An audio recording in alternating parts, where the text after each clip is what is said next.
तो स्वागत है आप सभी का हमारे चैनल पर। और आज के इस वीडियो में हम पढ़ेंगे कक्षा 12 का भौतिक विज्ञान। और जो टॉपिक लेकर के आए हैं, आवेशित संधारित्र में संचित ऊर्जा, यानी कि energy storeyed in a charge capacitor. तो आइए इसको हम हल करते हैं। और आप लोग वीडियो को थोड़ा सा भी स्किप मत करिएगा, वीडियो जो है कि पूरा देखिएगा ताकि कंसेप्ट पूरा आप लोगों को समझ में आ जाए।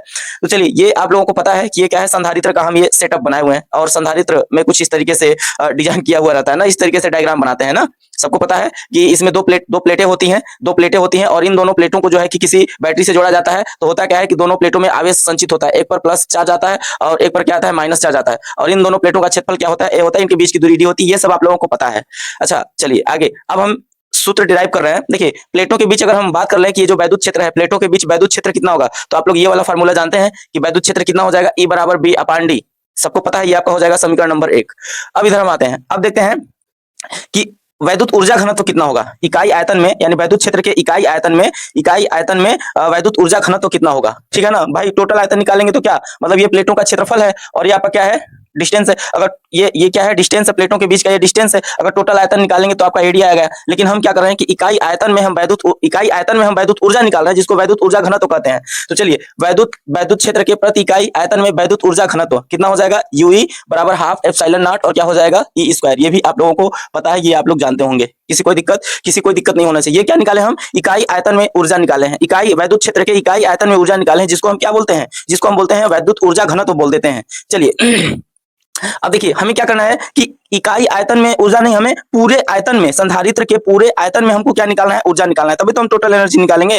तो देखिए, पूरा आयतन क्या है, यहाँ पर एडी है। पूरा आयतन क्या है, एडी है। तो हम लिखते हैं क्या कि एडी आयतन में कुल ऊर्जा, एडी आयतन में कुल ऊर्जा। तो क्या हो जाएगा भाई, इकाई आयतन में ऊर्जा यूई है, इकाई आयतन में ऊर्जा यूई है। तो एडी आयतन में क्या हो जाएगा, तो एडी से हम गुणा कर देंगे, तो कुल ऊर्जा क्या आ जाएगा, यू बराबर यूई इंटू क्या हो जाएगा, एडी। ये समीकरण नंबर हम क्या बना दिए, समीकरण नंबर 3 बना दिए। अब जो आपका ये यूई है, इसका मान हम कहाँ रख देंगे, समीकरण नंबर 3 में। तो हम लिखे हैं समीकरण 2 से यूई का मान समीकरण 3 में रखने पर, तो इस तरीके से हम रख देंगे, जहां यूई है, यूई की जगह हम कितना रख देंगे, ये half epsilon not E square रख देंगे। देखिए यहाँ पर हम रखे हुए हैं, और ये एडी है, हम एडी रखे हैं। चलिए आगे हम क्या किए हैं, देखिए अब जो ई है, ई बराबर हम कितना रख सकते हैं, तो आइए इस समीकरण में देखिए, ई की जगह हम क्या रख सकते हैं, तो ई की जगह हम रख सकते हैं वी अपान डी। क्या रखेंगे, वी अपान डी। तो भैया ई की जगह हम क्या रख दिए हैं, वी अपान डी।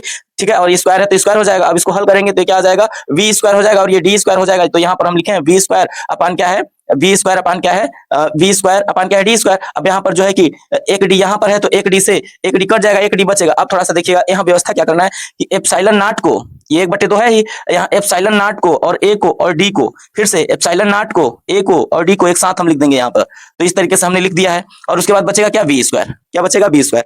अब उसको मैंने क्यों लिखा, उसको मैंने एक साथ क्यों लिखा, क्योंकि हमें पता है कि जो संधारित्र की धारिता होती है साथियों, संधारित्र की धारिता होती है वो सी बराबर क्या होता है, एप्सिलॉन नॉट ए बटा में क्या होता है, डी होता है। ये क्या होता है, समांतर प्लेट संधारित्र की धारिता। तो इसकी जगह हम क्या लिख सकते हैं, इसकी जगह हम लिख सकते हैं सी लिख सकते हैं। क्या लिख सकते हैं, हम सी लिख सकते हैं। तो इसका अगर आप लोगों को स्क्रीनशॉट लेना हो तो स्क्रीनशॉट ले सकते हैं, और इसको हम क्या करेंगे, इरेज करेंगे। ठीक है, या तो फिर हम यहाँ देख लेते हैं। ठीक, यहाँ आ जाएगा, यहाँ हम देख लेते हैं। चलिए आइए इसको हम यहाँ पर देखते हैं। चलिए, तो आपका क्या हो जाएगा, तो u बराबर क्या हो जाएगा, u बराबर क्या हो जाएगा, ये इसकी जगह हम क्या लिख लेंगे, c लिख लेंगे। तो आपका हो जाएगा हाफ, और ये क्या हो जाएगा, सी वी स्क्वायर। क्या हो जाएगा, u बराबर हो जाएगा हाफ सी वी स्क्वायर। अगर साथियों धारिता दिया रहे और वैद्युत विभवांतर दिया रहे, तो वैद्युत ऊर्जा ये होगा, हाफ क्या हो जाएगा, सी वी स्क्वायर। ठीक है, चलिए अब इसको हम आगे हल करते हैं। थोड़ा सा देखिए, हम सी बराबर हो जाएगा q अपान v। अब इस c का मान हम यहाँ रख देंगे, तो u बराबर आएगा हाफ, और सी की जगह क्यू अपान क्या होगा, क्यू अपान वी इंटू ये क्या है, वी स्क्वायर है, एक वी से एक वी कैंसिल हो जाएगा। तो अब ये आपका हो जाएगा यू बराबर हाफ, और बचेगा क्या, क्यू वी। यानी कि जब आवेश और विभव दिया रहे तब संधारित्र में संचित ऊर्जा यू बराबर हो जाएगा हाफ क्यू वी। ये समीकरण नंबर हम 5 ले लेते हैं। ठीक है, अब देखिए v बराबर क्या होता है, v बराबर क्या होता है, v बराबर होता है q बटा क्या होता है, c होता है। अब इस v का मान हम यहाँ रख देंगे, v का मान हम यहाँ रख देंगे। तो देखिए क्या आएगा हमारे पास, u बराबर क्या आएगा, हाफ, और ये q है तो हम q लिखेंगे, और v की जगह हम क्या लिखेंगे, q बटा c। तो लिख देंगे q बटा c। तो और ये आपका हो जाएगा हाफ, और ये हो जाएगा q स्क्वायर बटा क्या हो जाएगा, c। ठीक है, बटा क्या हो जाएगा, c। ठीक है ना।